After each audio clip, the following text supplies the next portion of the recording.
नमस्कार साथियों, हमारे YouTube चैनल द्रोणा पीसीएस में आपका स्वागत है। अपने हिंदी साहित्य के इतिहास में हजारी प्रसाद द्विवेदी को पढ़ रहे थे।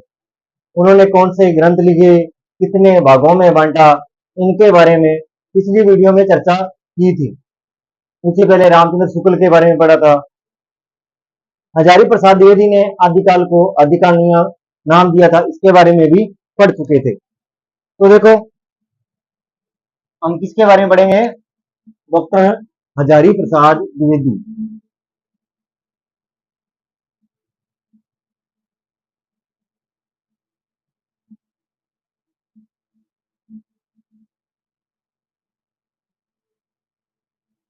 कौन? डॉक्टर हजारी प्रसाद द्विवेदी। इन्होंने सबसे बड़ा क्वेश्चन तो यही है, आदिकाल को आदिकाल नाम दिया। आदिकाल को आदिकाल नाम किसने दिया था? हजारी प्रसाद द्विवेदी ने। भाग कितने कितने कालों में बांटा था इतिहास को? इतिहास को 4 कालों में बांटा था। क्योंकि बार बार लिखने का सही यही है कि आप जिस कड़ी में चल रहे हो उस तक पहुंचना। जैसे 1, 2, इनके बारे में पिछले वीडियो में आदिकाल कहा था, भक्ति काल,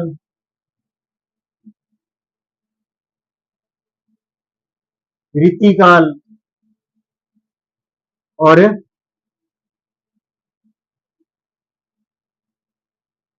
आधुनिक काल। इनके बारे में अपने पिछले वीडियो में चर्चा कर चुके थे। और इन्होंने तीन ग्रंथ थे इनके। कितने ग्रंथ माने? 3। पहला था हिंदी साहित्य की भूमिका एवं विकास। दूसरे की अगर बात करूं, हिंदी साहित्य का आदिकाल।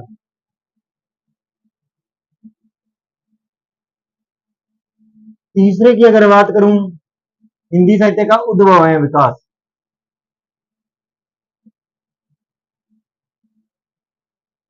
विकास, इनके बारे में अपनी चर्चा पिछली वीडियो में कर चुके थे। क्योंकि महत्वपूर्ण प्रश्न यही है, अगर बात मानूं मैं इनके, इन्होंने इतिहास को 4 कालों में बांटा। 3 ग्रंथ थे इनके महत्वपूर्ण। आदिकाल को आदिकाल नाम किसने दिया था?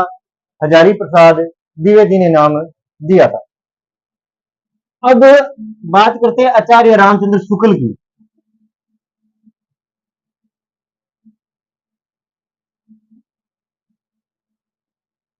इनके बारे में बात करूं मैं, आचार्य रामचंद्र शुक्ल के बारे में अगर मैं बात करूं तो इनकी जो मान्यताएं थी, मान्यताओं को चुनौती दी थी।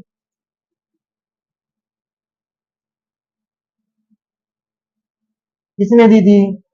हजारी प्रसाद द्विवेदी ने दी थी। किसने दी थी? हजारी प्रसाद द्विवेदी ने। और इनकी मान्यताओं को क्या किया था? खंडन किया था। आज इसके बारे में ही चर्चा करेंगे कि खंडन किस प्रकार किया था। मैंने जब आचार्य रामचंद्र शुक्ल करवाया था उस टाइम ही ये चीजें बताई थी। क्योंकि ये दोनों में पढ़ना बहुत महत्वपूर्ण है। क्योंकि वहां तो आचार्य रामचंद्र शुक्ल मैं तो इसलिए पढ़ा क्योंकि चुनौती देने वाला कौन था? हजारी प्रसाद द्विवेदी थे। और यहाँ यहाँ इस बेस पे हम पढ़ेंगे कि जो हजारी प्रसाद द्विवेदी हैं उन्होंने किस प्रकार आचार्य रामचंद्र शुक्ल के ग्रंथ या उनकी मान्यताओं को किस प्रकार खंडित किया। चीजें वही हैं, पढ़ना 2 बार पड़ेगा। क्योंकि हजारी प्रसाद द्विवेदी में भी पढ़ना पड़ेगी वो चीजें, और अपने को वो कहां पढ़नी पड़ेगी? रामचंद्र शुक्ल में भी पढ़नी पड़ेगी। जिससे क्या है कि दोनों का बेस समान रहे। तो अब देखते हैं कि कौन सी जो मान्यताएं थी शुक्ल की जिनका क्या किया था? खंडन किया था। उनके बारे में चर्चा करेंगे।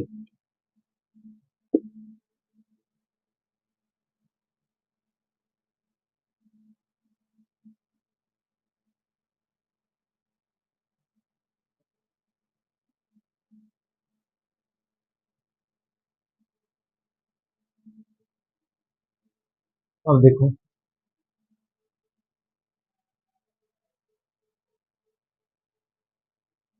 अब बात करते हैं कि शुक्ल जी। वैसे मैं पहले पे आपको बेस बताता हूं कि शुक्ल जी ने भक्ति का उदय, शुक्ल जी ने, मैं आपको शॉर्ट में लिखवाऊंगा क्योंकि ये पहले चीजें लिखे कि शुक्ल जी ने भक्ति का उदय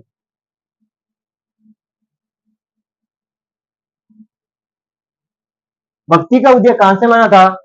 इस्लाम के आक्रमण से। इस्लाम के आक्रमण से।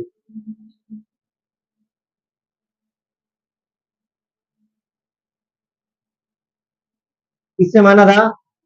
इस्लाम के आक्रमण से माना था। किससे माना था? इस्लाम के शुक्ल जी ने भक्ति का उदय इस्लाम के आक्रमण से माना था। ये बात मानी थी। पर यहां शुक्ल जी क्या कहते हैं, देखो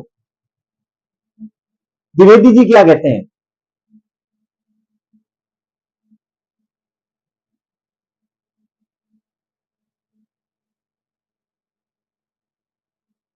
द्विवेदी जी, यहां हजारी प्रसाद द्विवेदी जी क्या कह देते हैं, क्या तर्क है इनका इस इसके बारे में? वो इसके बारे में क्या कहते हैं? वो कहते हैं कि अगर आप इस कथन को सही माने, इस कथन को सही माने, वो ये बात कहते हैं अगर अगर इस कथन को हम सही माने, अगर इस कथन को सही मान लिए तो भक्ति का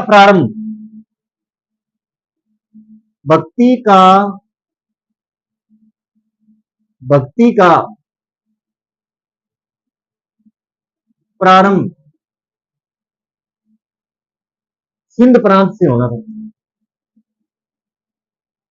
सिंध प्रांत कहां से होना था? सिंध प्रांत से होना था। कहां से होना था? सिंध प्रांत से होना था। कहां से होना था? सिंध प्रांत, जो कि कहां है? वर्तमान पाकिस्तान।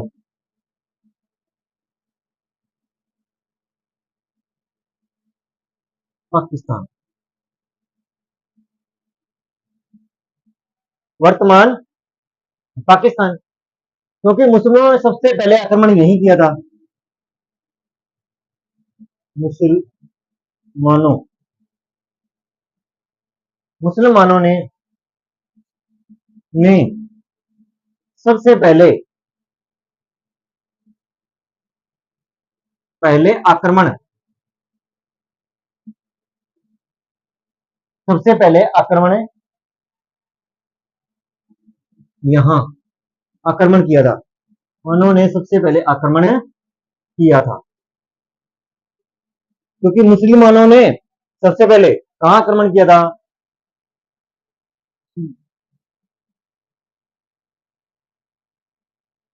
क्योंकि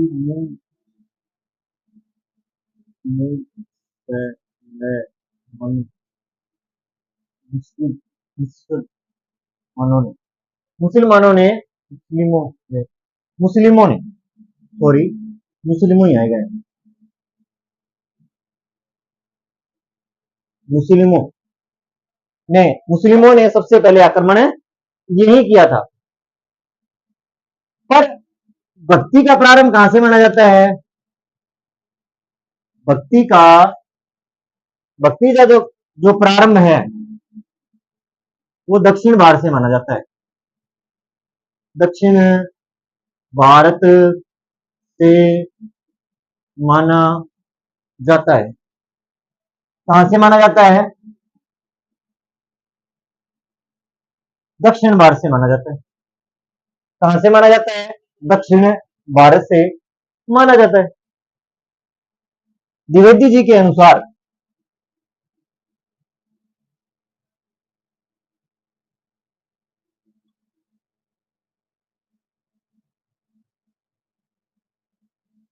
अनुसार, कि द्विवेदी जी के अनुसार भक्ति आंदोलन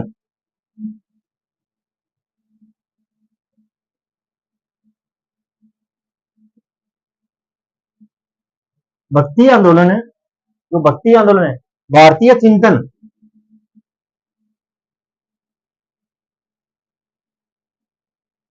भारतीय चिंतन भारतीय चिंतन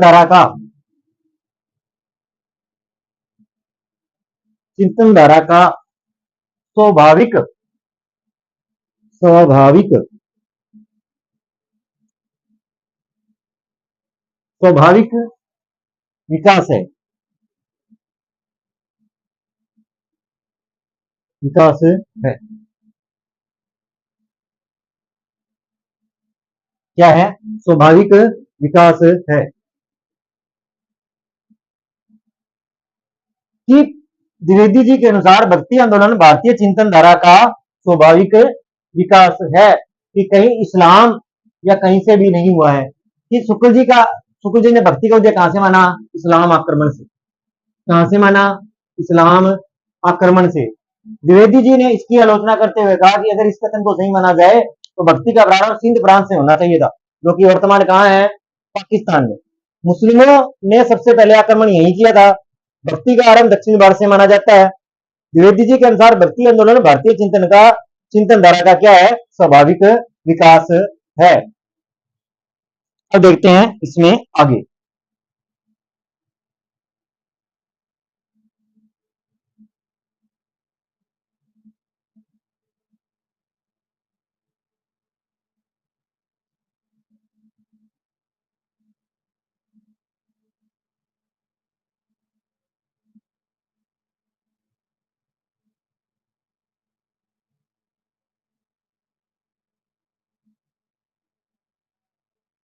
अब देखो आगे।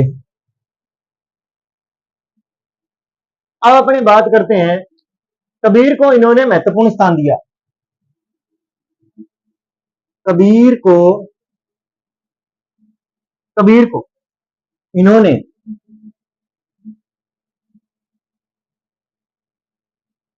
महत्वपूर्ण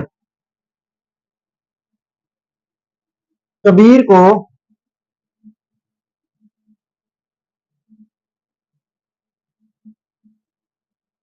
महत्वपूर्ण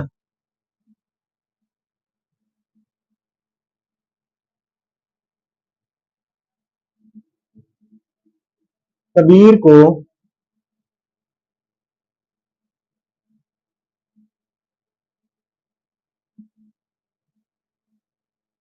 महत्वपूर्ण स्थान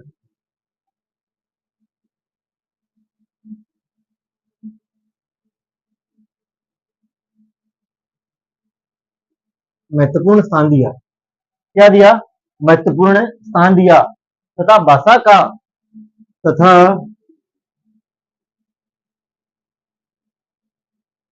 भाषा का तथा भाषा का डिक्टेटर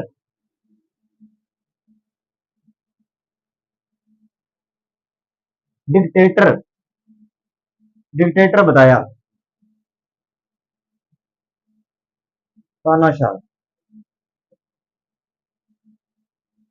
क्या बताया? तानाशाह। आगे अगर बात करूं, आदिकाल को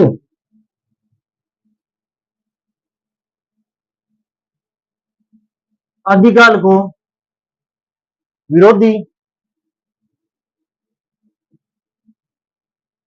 विरोधी आदिकाल को विरोधी तथा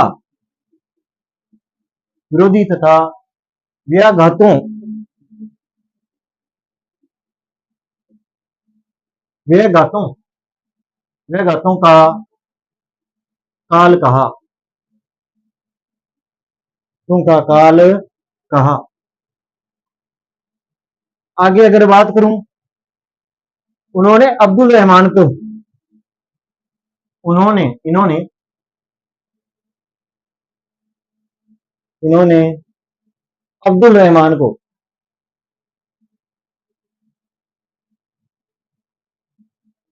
इन्होंने रहमान अब्दुल रहमान को हिंदी का हिंदी का पहला कवि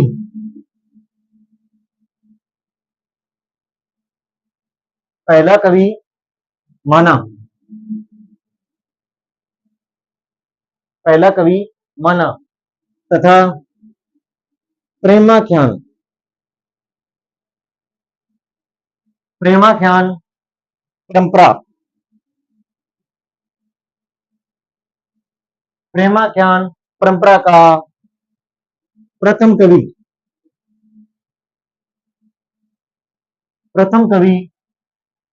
ईश्वर दास को माना ईश्वर दास को स्वीकार किया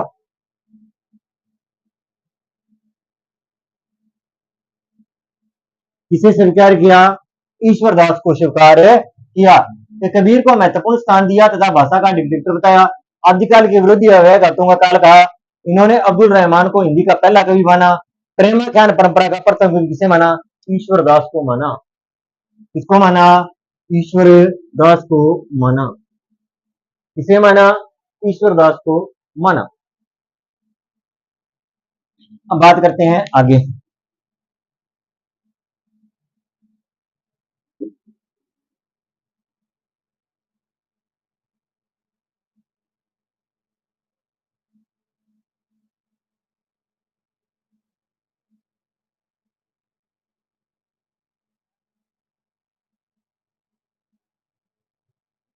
अब बात करते हैं आगे देखो अब्दुल रहमान की रचना कौन सी है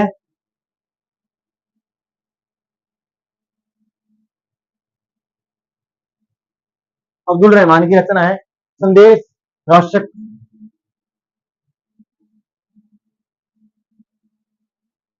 संदेश राष्ट्रक कौन सी रचना है संदेश राष्ट्रक अब बात करते हैं आगे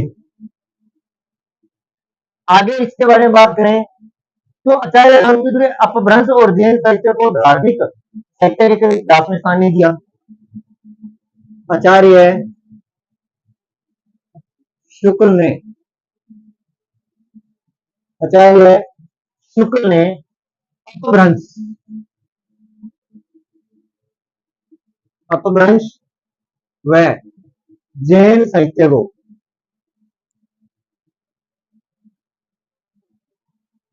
जैन साहित्य को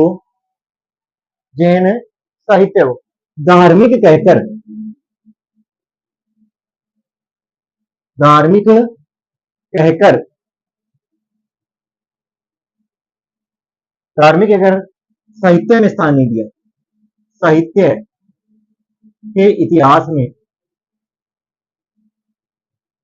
में स्थान नहीं दिया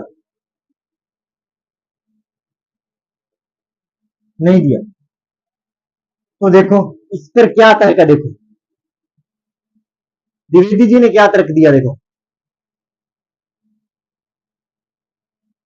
द्विवेदी जी का तर्क देखो द्विवेदी जी का क्या तर्क था इसमें द्विवेदी जी का तर्क यह था संपूर्ण भक्तिकालीन साहित्य है संपूर्ण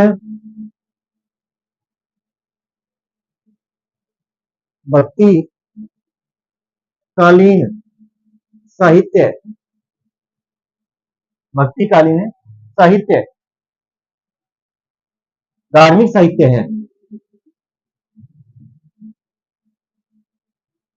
धार्मिक साहित्य है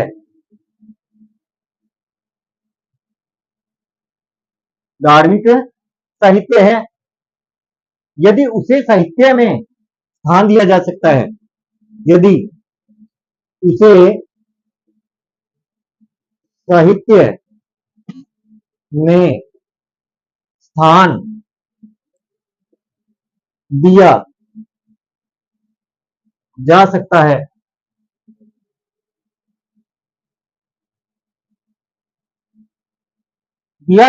है तो जैन साहित्य को क्यों नहीं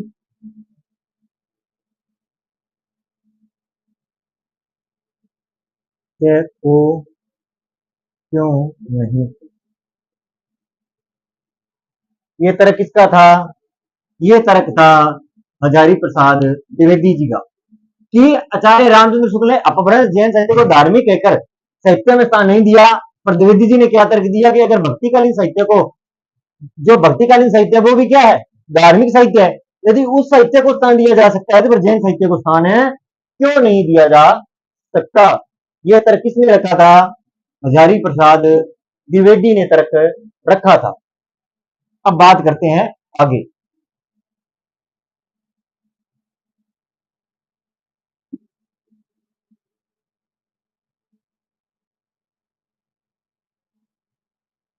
इसके बारे में आगे चर्चा करते हैं।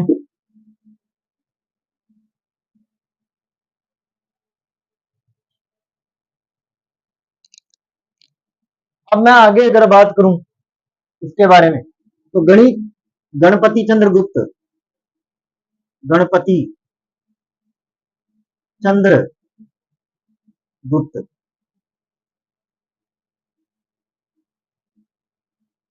गणपति चंद्र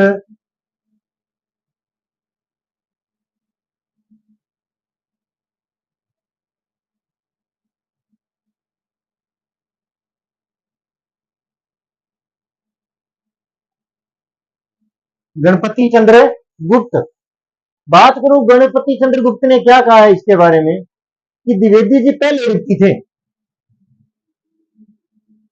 द्विवेदी जी, द्विवेदी जी पहले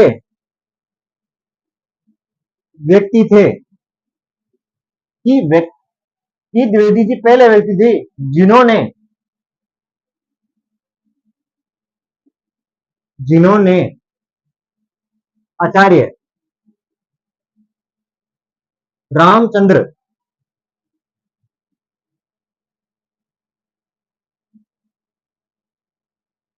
रामचंद्र शुक्ल रामचंद्र शुक्ल शुक्ल की अनेक धारणाओं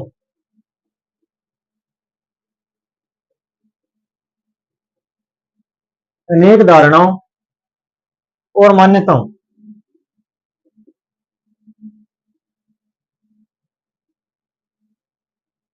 मान्यताओं मान्यताओं को को चुनौती क्या है? चुनौती को चुनौती देते हुए चुनौती देते हुए देते हुए सबल सबल प्रमाणों से प्रमाणों से खंडित किया खंडित किया। गणपति चंद्रगुप्त कहते हैं कि द्विवेदी जी पहले व्यक्ति थे जिन्होंने आचार्य रामचंद्र शुक्ल की अनेक धारणाओं और मान्यताओं को चुनौती देते हुए सबल प्रमाणों से क्या किया था? खंडित किया था। कि रामचंद्र शुक्ल के इतिहास की आलोचना करने वाले पहले व्यक्ति कौन थे? द्विवेदी जी थे। कौन थे? द्विवेदी जी थे। इस बात का विशेष ध्यान रखना है। अब आगे देखते हैं द्विवेदी जी तुलसीदास जी के बारे में क्या कहते हैं। इसके बारे में तुलसीदास जी के बारे में क्या मान्यता है? इसकी आचार्य हजारी प्रसाद द्विवेदी जी, उनके बारे में क्या तर्क दिया है? तो देखो, उन्होंने इनके बारे में, तुलसीदास जी के बारे में,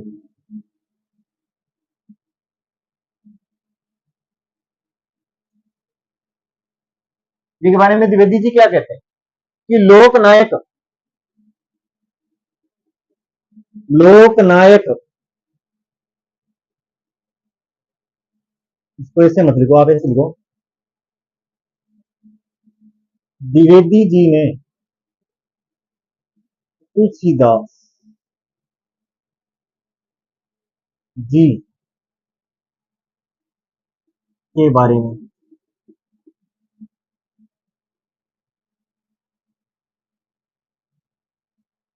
बारे में क्या कहा कि लोकनायक लोकनायक कि लोकनायक वही हो सकता है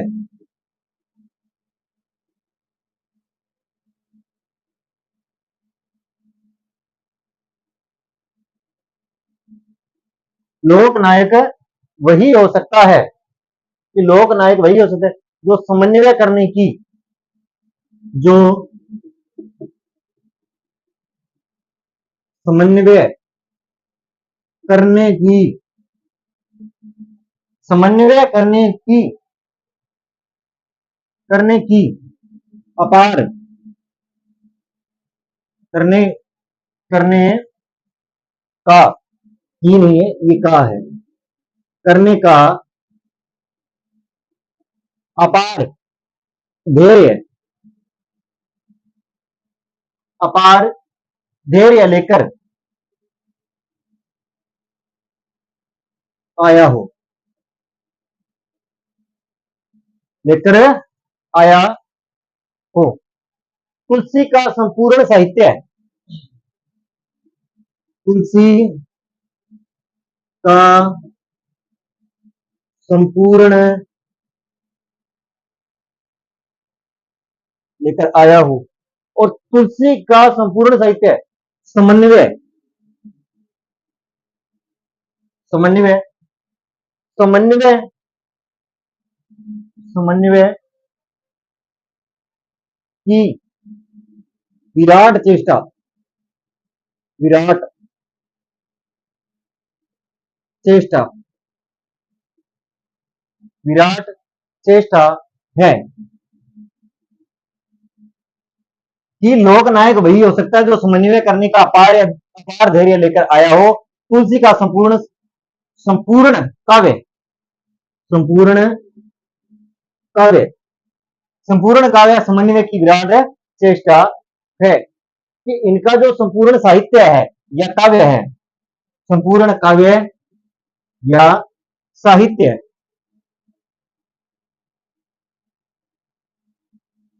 काव्य या साहित्य समन्वय की विराट चेष्टा लेकर आया है तो देखो ये अपने किसके बारे में पढ़ा आचार्य हजारी प्रसाद द्विवेदी जी के बारे में पढ़ा कि द्विवेदी जी ने कितने कालखंडों में बांटा कितने ग्रंथ थे इसे पहले माना प्रेमाख्यान का कवि किसे माना और कितने कालों में बांटा आदि का नाम कैसे दिया किस प्रकार दिया और शुक्ल जी आचार्य रामचंद्र शुक्ल के इस्लाम उदय की भक्ति का उदय उन्होंने कहां से माना था इस्लाम से माना था इस्लाम से माना था पर इसमें हजारी प्रसाद जी का तर्क था कि अगर भक्ति का उदय इस्लाम से माना जाता तो भक्ति का प्रारंभ कहां से होता सिंध प्रांत से होता न कि सिंध प्रांत पाकिस्तान से होता फिर हिंदुस्तान से होता ही नहीं क्योंकि मुसलमानों का सबसे पहले आक्रमण हुए कहां थे सिंध प्रांत में हुए थे तो वहां से भक्ति पर जबकि भक्ति का आरंभ माना कहां से जाता है दक्षिण भारत से माना जाता है इसलिए द्विवेदी जी ने कहा था भक्ति का जो भक्ति है भक्ति आने लगा वो एक चिंतन धारा स्वाभाविक विकास है किसी के आने या जाने से इसका कोई भी मतलब है नहीं है कबीर जी को इन्होंने महत्वपूर्ण स्थान दिया था और भाषा का डिक्टेटर कहा था या डिक्टेटर का मतलब है तानाशाह के रूप में कहा था द्विवेदी जी ने साहित्य में चली आ रही परंपरा का क्या किया था विकास किया था इन्होंने आदिकाल के विरोधी व्यय गाथों का काल भी कहा अब्दुल रहमान को प्रथम कवि माना जिसने संदेश राशक लिखी थी ठीक है प्रेमाख्यान में ईश्वरदास को प्रथम माना था उन्होंने आचार्य दूसरा तर्क था कि आचार्य रामचंद्र शुक्ल ने अपभ्रंश और जैन साहित्य को धार्मिक एकर साहित्य में स्थान नहीं दिया था पर द्विवेदी जी का तर्क था कि अगर भक्ति काल का साहित्य है भक्ति काल को उठाया जाए तो उसमें सारा का सारा धार्मिक साहित्य है उनको स्थान दिया जा सकता है तो फिर जैन साहित्य को क्यों स्थान है नहीं दिया जा सकता यह तर्क किसने कहा था आचार्य हजारी प्रसाद द्विवेदी जी ने कहा था आगे गणपति चंद्र गुप्त कहते हैं कि रामचंद्र शुक्ल के ग्रंथ को सबसे पहले चुनौती देने वाला कोई व्यक्ति था तो वह कौन थे? हजारी प्रसाद द्विवेदी जी थे। उन्होंने मान्यताओं के साथ और सबल प्रमाणों के साथ क्या किया था? मान्यताओं क्या किया था? खंडन किया था। और उन्होंने आगे तुलसीदास जी के बारे में द्विवेदी जी ने तर्क दिया था कि लोकनायक वही हो सकता है जो समन्वय और अपार धैर्य लेकर आया हो, और जो तुलसीदास जी का जो साहित्य है उसमें क्या है? समन्वय की विराट चेष्टा है। यह कथन किसका है? यह कथन है हजारी प्रसाद द्विवेदी जी का। अगर मैं बात करूं तो 4 कालखंडों में बांटा, 3 ग्रंथ थे हजारी प्रसाद द्विवेदी जी का। आदिकाल को आदिकाल नाम किसने दिया था? आचार्य हजारी प्रसाद द्विवेदी जी ने दिया था। उन्होंने आदिकाल, भक्तिकाल, रीतिकाल, आधुनिक काल नाम दिए। 3 ग्रंथ थे। हिंदी साहित्य की भूमिका, विकास भूमिका, हिंदी साहित्य का आदिकाल, हिंदी साहित्य का उद्भव एवं विकास, इन 3 ग्रंथों में उन्होंने साहित्य लिखा था। इसी प्रकार हजारी प्रसाद द्विवेदी जी ने हिंदी साहित्य में महत्वपूर्ण भूमिका निभाई थी, और वो किसके रूप में? एक आलोचक के रूप में। और आदिकाल को आदिकाल नाम देने में इनकी बहुत महत्वपूर्ण भूमिका रही थी।